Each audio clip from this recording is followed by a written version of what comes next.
मुझे अफसोस है कि हमारी पार्टी इस लेवल पर गिर सकती है। विभिन्न दलों से आए हुए कुकुरमुत्ते के तरह से लोग हैं जो मंत्री बनकर घूम रहे हैं। मेरे को लगता है कि अमेरिका एक धोखेबाज देश है। किसी पार्टी ने बाढ़ में कुछ नहीं किया है।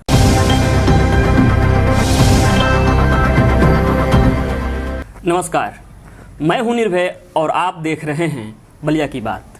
बलिया की बात का इनसे मिलिए कार्यक्रम में आज हमारे साथ हैं भारतीय जनता पार्टी के एक फायर ब्रांड नेता जो खुद की सरकार को भी कटघरे में खड़े करने में पीछे नहीं हटते हैं।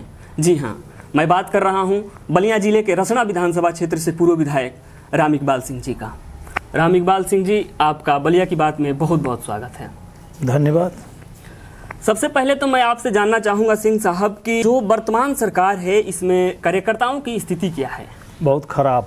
साल भर 1.5 वर्ष से एक बलात्कार महिला का ये सब लोग गवाह हैं। जी।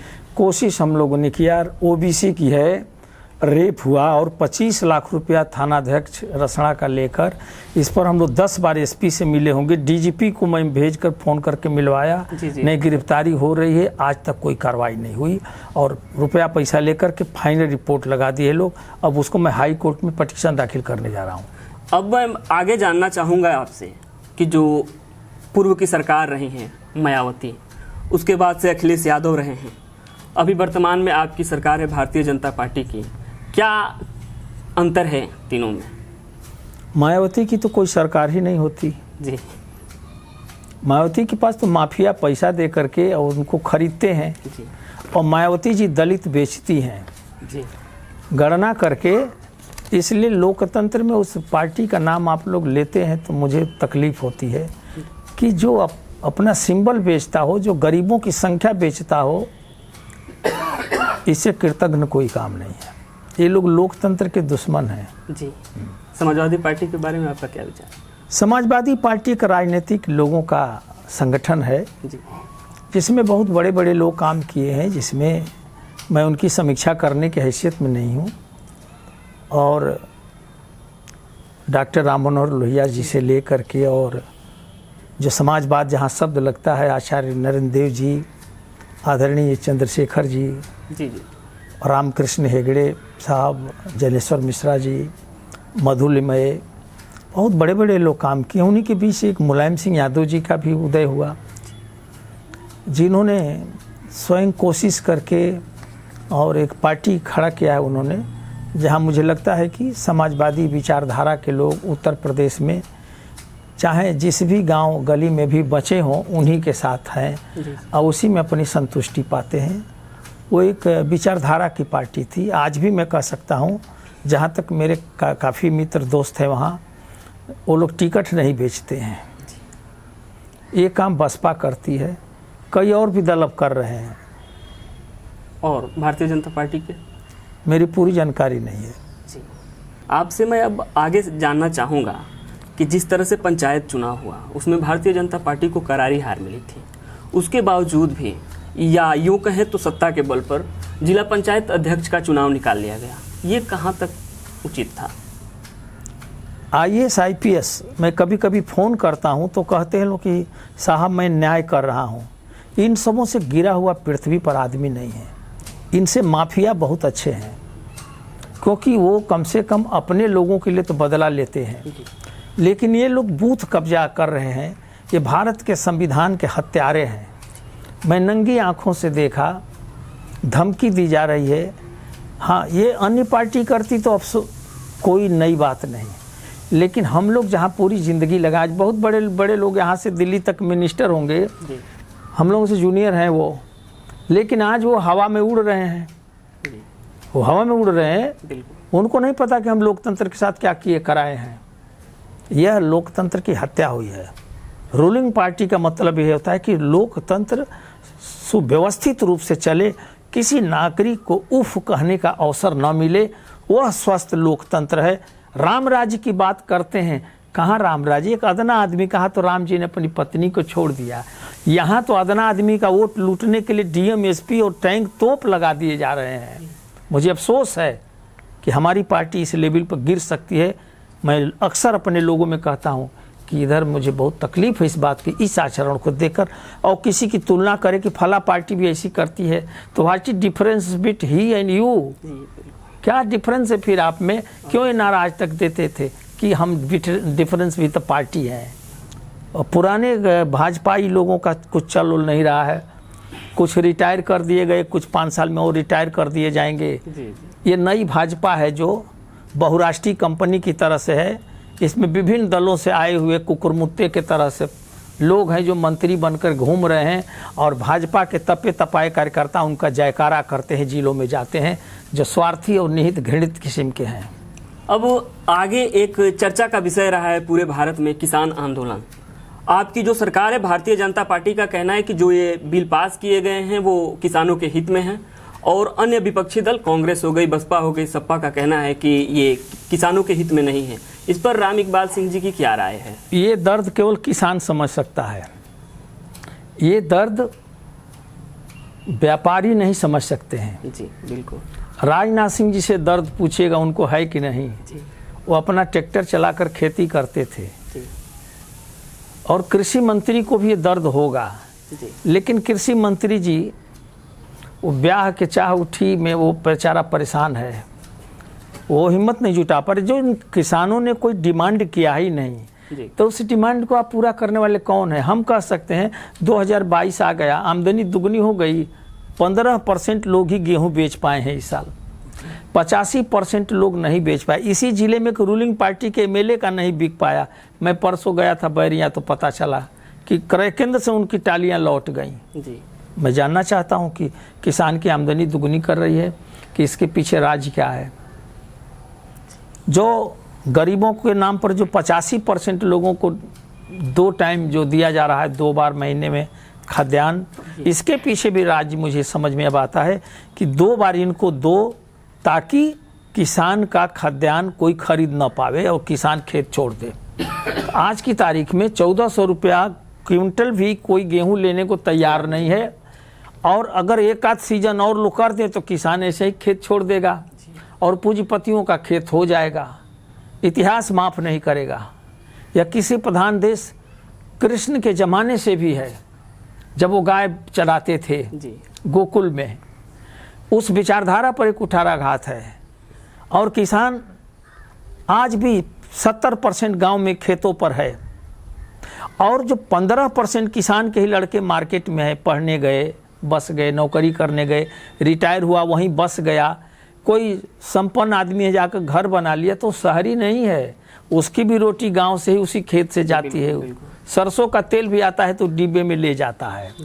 इसलिए बाजार में भी 15% हमारे ही लोग हैं। मैं चाहूँगा कि सरकार एक बार ठंडे दिल से जिद छोड़कर इस पर पुनर्विचार करे, और किसानों के लिए जो 3 बिल बनाया है उनको अपने भाग्य पर छोड़े, और एक बार पुनर्विचार करके आंदोलन को समाप्त कराए। अब मैं जानना चाहूँगा आपसे कि 2017 का विधानसभा चुनाव हुआ था, तो अखिलेश यादव का स्लोगन था काम बोलता है।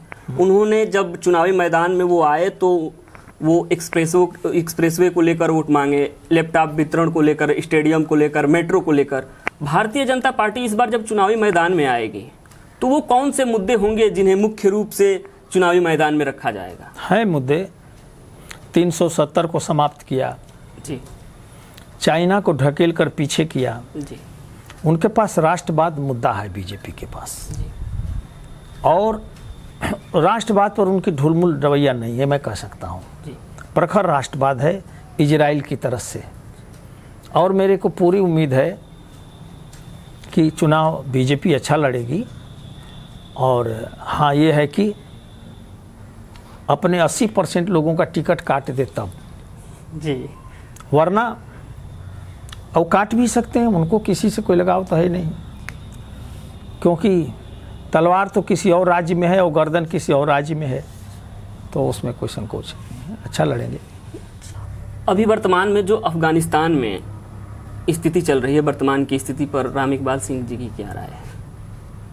मेरे को लगता है कि अमेरिका एक धोखेबाज देश है, और उसने अपने सैनिकों को वापस करके तालिबान से हाथ मिला लिया है। मुझे उस समय से भी लगता था यह दुनिया में एक ऐसा देश है जिसके पास अपनी कोई संस्कृति और परंपरा नहीं है, जी ये दूसरे के संसाधनों को जीता है। पूरी दुनिया की आमदनी का 16% अमेरिका स्वयं खर्च करता है जी और वो किसी न किसी देश में हथियार बेचकर, व्हीकल्स बेचकर, अपना प्रोडक्ट बेचकर ही जीने का आदी हो चुका है। इसलिए उसे लगा कि हम फंस गए हैं, जैसे वो वियतनाम में फंस गए थे, जी जापान में फंस गए थे, उसी तरह से वो अपने को फंसा हुआ महसूस कर रहे थे। और मेरा भी मानना है कि किसी भी समस्या का समाधान बंदूक नहीं हो सकती है, बातचीत हो सकती है। वर्तमान स्थिति पर अभी भारत सरकार ने अपना स्टैंड क्लियर नहीं किया है, क्या उचित होगा? कंफ्यूज है जी, मेरे पास सरकार रहती तो मैं निर्णय ले लिया रहता। अब मैं बात करूंगा जो बलिया में वर्तमान स्थिति है बाढ़ की, उस पर कि भारतीय जनता पार्टी की सरकार ने क्या किया है बाढ़ के लिए। किसी पार्टी ने बाढ़ में कुछ नहीं किया है। हर पार्टी के लोग बाढ़ को गंगा जल नहीं बल्कि एक काला धन बना करके उपयोग किया है और ये बहुत बड़ा बलंडर घोटाला है गंगा जी के किनारे। 50 के दशक में चाइना ने हुआंगहो नदी को बांध दिया। वो नदी आज मेरे गांव पर बह रही तो अगले दिन सुबह होती थी तो पता लगा 3 गांव 4 गांव बहवा कर निकल गया। उन्होंने उसे कंक्रीट वाल से बांध दिया जी। और ये गंगा जी पूरा हिमालय का जल लेकर के आती है बलिया जी, और उधर से घाघरा आती है। दोनों नदी आकर के जयप्रकाश जी के गांव पर मिल जाती हैं। इनके अस्थाई समाधान हो सकते। अगर आप बनारस देखे होंगे, कभी गए हों, चूँकि बनारस में मैं 16-18 साल रहा, बनारस हिंदू विश्वविद्यालय में, तो गंगा जी आती हैं तो रामनगर किले को धक्का मारती हैं। उधर से जब धारा उनकी आती है और वहाँ जब धारा मारती, किला टूटता नहीं, किला बहुत ताकतवर। कब का किला बना है, महाभारत पीरियड में भी वो किला था। वहीं से अम्बे अम्बालिका को भीष्म अपहरण करके ले गए थे। तो वहाँ से टकराती हैं तो ऐसे आकर के बनारस में टकराती हैं वो जी तो पक्की घाटे हैं। फिर वहाँ से वो सीधा हो जाती है, कोई कटान बनारस में नहीं होती। जी। इतना दिन से इलाहाबाद शहर है और वो जो मुगल काल का बनाया हुआ किला है, उस किला पर जमुना नदी आकर के टकराती हैं और वहाँ से फिर सीधा हो जाती है, बनारस की तरफ आती हैं। आज तक इलाहाबाद को काट नहीं पाई। तो क्या बलिया में ऐसी दीवार खड़ी नहीं जगह जगह की जा सकती है जिससे कि वहाँ से टकरा कर गंगा जी अपने सीधे रास्ते पर जाएं, कटान न कर पाएँ? ये बहुत आसान काम है। बिहार में ये कटान नहीं होती है, बिहार में कहीं कटान नहीं होता है। लालू प्रसाद यादव जी ने जब मुख्यमंत्री थे तो अपने कार्यकाल में उन्होंने पूरी पक्की पिचिंग करा दिया जहाँ जहाँ गंगा में कटान होती थी। आज गंगा और घाघरा दोनों का जल लेकर के गंगा जी जाती है, वहाँ से गंगा ही नाम होता है, लेकिन बिहार में वो कटान नहीं कर पाती हैं। तो क्या बलिया में ये काम नहीं हो सकता है? बलिया में 50 साल से खेल हो रही है। 28 साल से इस खेल को तो मैं ही देख रहा हूँ जब से यूनिवर्सिटी से आया। और इस खेल में वो खेल होती है कि जब बाढ़ आती है तो बोल्डर गिरने लगता है। जी, तो बाढ़ को लेकर आप कभी बात नहीं किए यहाँ के मुद्दों को लेकर? किससे? योगी जी से। अरे जोगी जी तो बाढ़ खुदे जहाज से देख गए हैं, पिछले साल भी देखे, कहे कि अब बाढ़ नहीं आएगी। जी, उन्होंने तो कहा था नियंत्रण कर दूंगा, कोई भी गांव नहीं कटेगा, कहीं भी नहीं कटेगा। इसके बाद भी गांव कटे हैं। अभी भी गोपालपुर कट रहा है इस साल, जहां ड्रेजिंग के नाम पर करोड़ों रुपया मशीनें खाई हैं। अब बालू को हटाना इतना सामान्य चीज नहीं है। बालू हटाएंगे, बालू बहकर आ जाता है, वही बालू बहकर आ जाता है प्रेशर से जहाँ गड्ढा रहेगा। तो हमें उनको क्या बताना, वो तो खुद देखें। उनके पास इतना बड़ा लाव लश्कर है, इतने बड़े ऑफिसर्स हैं, इतने बड़े इंजीनियर्स हैं, पूरी हुकूमत है, उन्हें क्या बताना, उन्हें सब पता है। बहुत बहुत धन्यवाद राम इकबाल सिंह जी आपका, जो आपने अपने कीमती समयों में से समय निकाल कर बलिया की बात को दिए। बहुत बहुत धन्यवाद आपका। Thank you.